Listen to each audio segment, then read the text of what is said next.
Welcome everyone, it is good to see you all. Welcome to 2025. My name is Brett. I have been an outdoor guide and outdoor instructor for 20 plus years. If you're new here, this is Adventure Otaku. I'm in my gear vault, is what it's sometimes called. Gear cave, gear place. This is where I store my gear. And I want to talk to people who are new here, who are just getting started in the outdoors. I've written a bunch of books about the outdoors. A lot of my focus over the past years has been kayaking and sea kayaking. I want to broaden things out a little bit and help people who are just getting started in the outdoors. My introduction to the outdoors was rock climbing, which led to backpacking, which led to kayaking. I got tired of carrying a big heavy backpack. And I want to talk to those folks who are just getting started hiking and are thinking about going backpacking. So today we're going to talk about very basic, very beginner, let's go on our first hike. And I think this is a great time of year to do it. So let's go.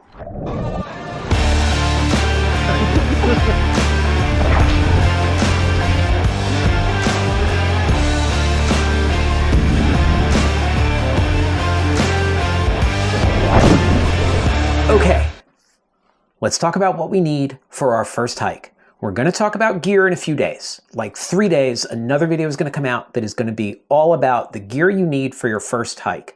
I don't want to talk about gear today with one very small exception. I want to talk about two things: base level of fitness and where to go. So, base level of fitness. You should have an average amount of fitness. You don't have to be super fit, but I don't want you to go from 0 to 100. So you should be comfortable walking for a set amount of time over potentially uneven terrain. Trails are not smooth and flat and groomed. You may have roots, you may have rocks, you may have gullies, you may have things like that. You need a normal level of flexibility. Things like, can you sit on the floor and stand up? Even using your hands is fine, but I want to make sure as you're starting out that you have that base level of flexibility. I am sure 90% of you have this, but I need to say it just to make sure we're all on the same page. I need you to be able to walk on uneven terrain with the potential of you could fall down without getting injured, and if you do, can you get back up? I want to make sure that no one gets hurt, no one gets stuck in the backcountry or on a trail on their first hike. You need a normal level of stamina. So, can you go outside and walk for an hour? 30 minutes away from your front door, 30 minutes back. I think that's a normal level of stamina. We're not racing, but we may be going up and down hills. So think about that. If you don't have any of those things, before we get on a trail, let's work to fix those things. Let's walk around our neighborhood. Let's walk on a greenway. Let's walk through a park that is paved and easy and work to build those muscles up. I think a lot about strength for hiking is the knees down, calves and ankles and feet. As it gets harder, as we sort of move up the difficulty scale, that strength will spread to the entire body. So eventually it's becoming core strength and back strength and arm strength and lung capacity, all of those things, until eventually we're putting on a backpack. Then we really start needing that stamina, that strength, that flexibility. Start slow, then you can slowly increase duration. Get to that 30 minutes out, 30 minutes back, or even maybe more, an hour out, an hour back. All of those are great. Okay, let's talk about where to hike. I want you to find near where you live a park or a nature preserve or something like that. I have access to a really great nature preserve. It's got like 2.5 or 3 miles of trails.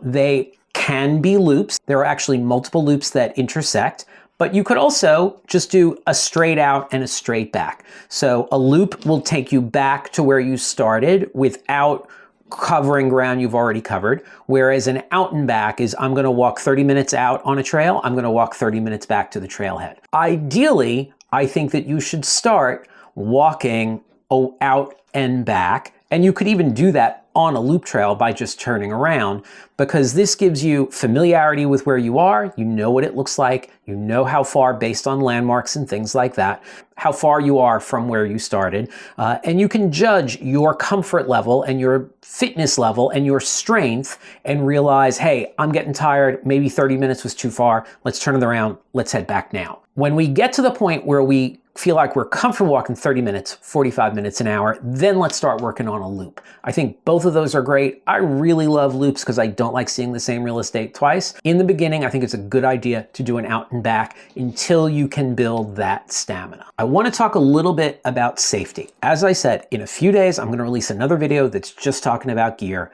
but on this hike, you should have a cell phone with good cell service. You should also tell someone where you are going on your hike and how long you will be and when you will be back. This person should know that if they don't hear from you, that they should call the state park or the police or something like that and say, hey, my friend was supposed to be back 2 hours ago from their hike and they're not back and I'm a little worried about them. Plan your hike early in the day so you're not running out of daylight, and also pay attention to the weather. Let's make sure we're doing this on days that are not too hot, not too cold. I don't want you in the beginning dealing with rain or anything like that. So a nice day, a little bit of a breeze, as I said, not too hot, not too cold. These are all very simple things, very straightforward. And I'm sure for most people who are already active in the outdoors, this is like super simple and super basic, which is exactly what I want it to be. Super simple and super basic. I want this approachable for people who have never hiked. The goal of this channel has always been about getting people active in the outdoors. All of my kayaking content is based around that concept. I want people who are new to paddling to learn the skills so that they can take those skills further. I'm going to do the same thing with simple hiking for a couple of videos and sort of see how that plays out, see what people think. If you're interested in seeing how this plays out, if you want to see the next video, down below you can hit subscribe. Next video will be out in a few days. We'll talk about gear. Everyone likes talking about gear, and that's what we're going to do. Okay, let's get ready to hike. I'll see you outside.